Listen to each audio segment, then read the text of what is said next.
4-year-old son up on my shoulders, I looked down Pennsylvania Avenue at the giant group of marchers walking towards the White House.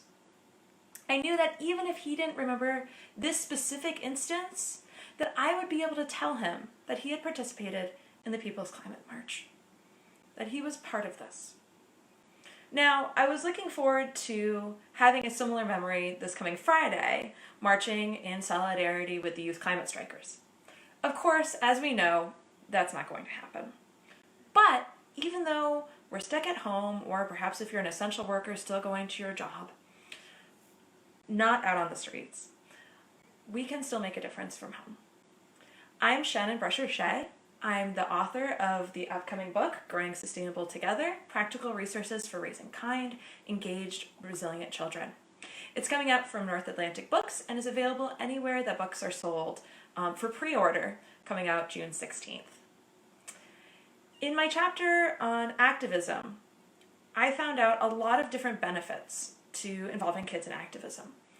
A lot of people think that political activism is, well, too political for kids to be involved, right? Why involve them so young? But the opposite is actually true. It provides a lot of mental and emotional resources and practical ways for children to make a difference in their world, as well as mentally deal with the issues of our time that face us, like climate change, like air and water pollution, like endangered and species going extinct. In fact, there are 3 major skills that researchers have found activism really helps with. The first is called critical consciousness. It's understanding the foundational problems underlying societal issues and problems.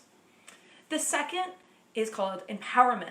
It's believing that you can actually make a difference to change these issues. Disempowerment, on the other hand, can lead to depression and anxiety. And the third is a combination of the two, which is called critical hopefulness. It's the understanding of these issues, of their underlying problems, understanding how big they are, not looking at them with rose-colored glasses, but then also believing that you can make a difference.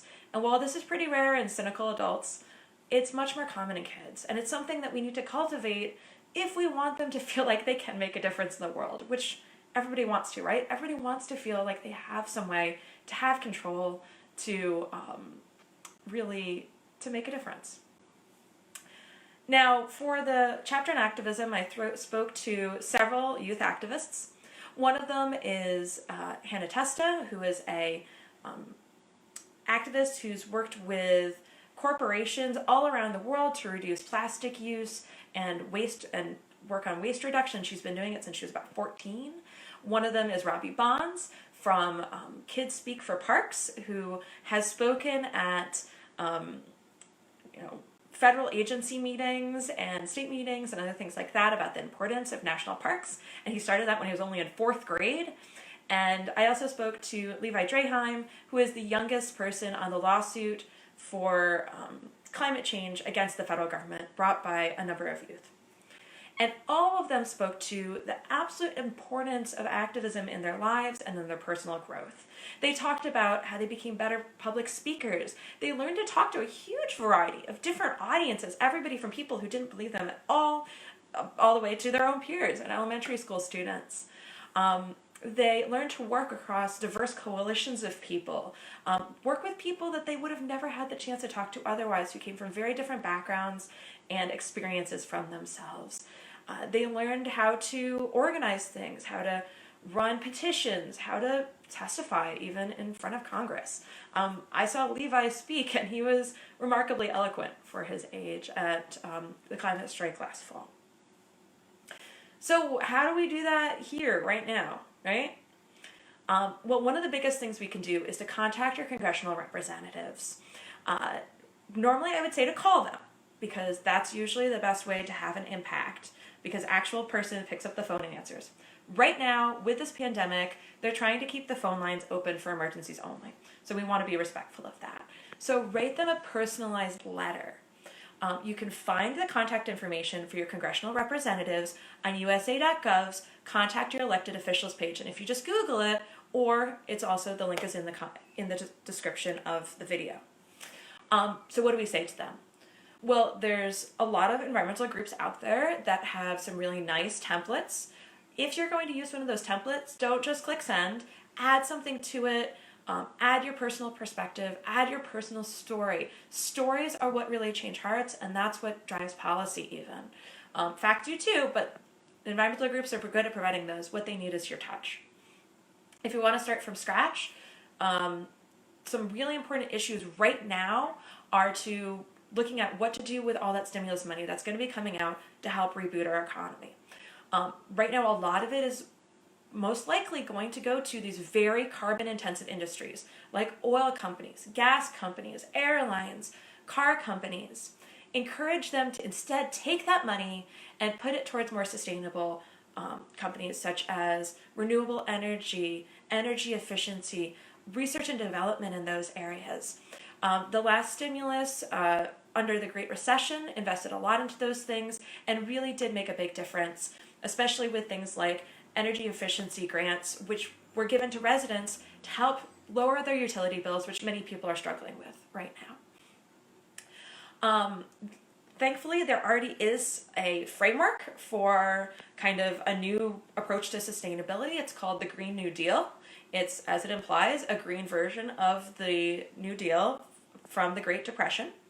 And that paired with the money they're looking at for giving for the stimulus could make an incredible difference towards making real steps towards change, towards tackling climate change and reducing our impact on it. And increasing the equality, because the Green New Deal is also very concerned about ensuring all people have access to these resources and all people are served by true sustainability, not just for the most privileged folks. You can also contact your local and state people.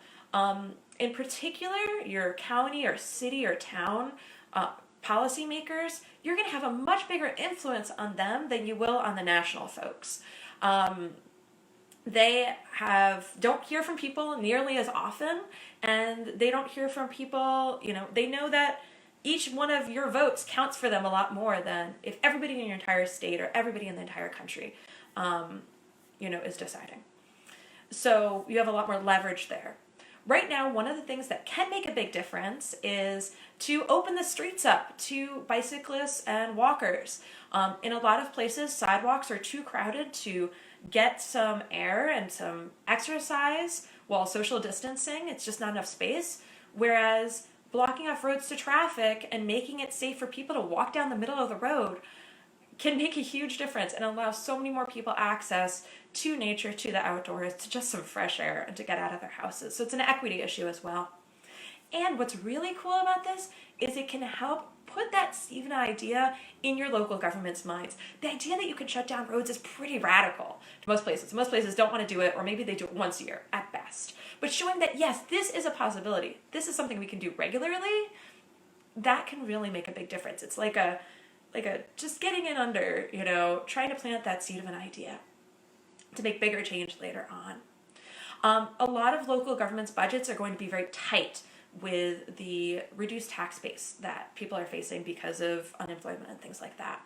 So remind them that sustainability programs, what they're doing now or what they were looking to expand, are essential services. They're going to want to cut things down to the bone.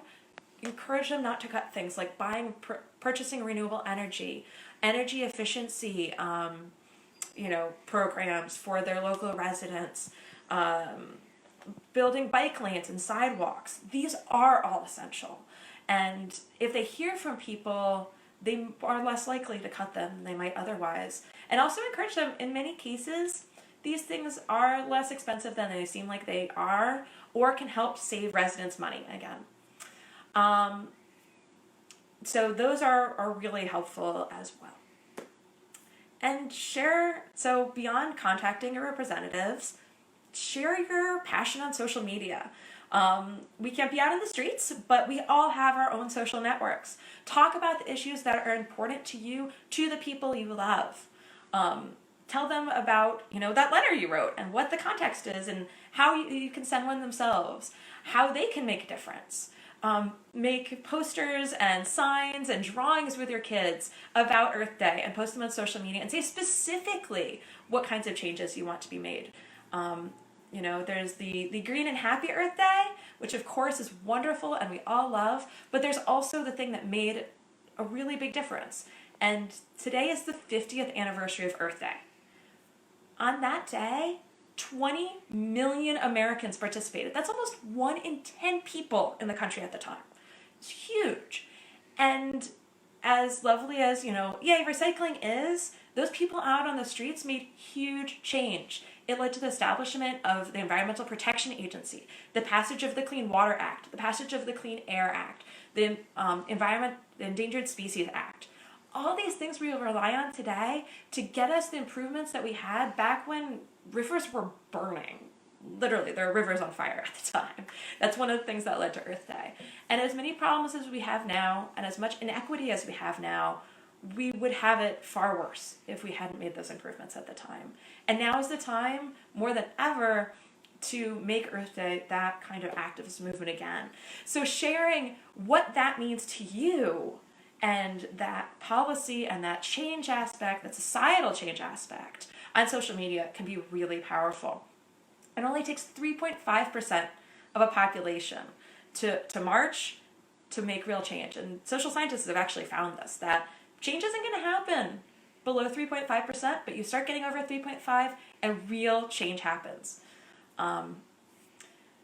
So there's also, in addition to social media, there's also getting ready for future actions through training. The Sunrise Movement, which is a youth-led climate movement, is doing they call Sunrise School, which are training specifically designed for young adults. And they have ones even for middle and high school students, which is pretty amazing.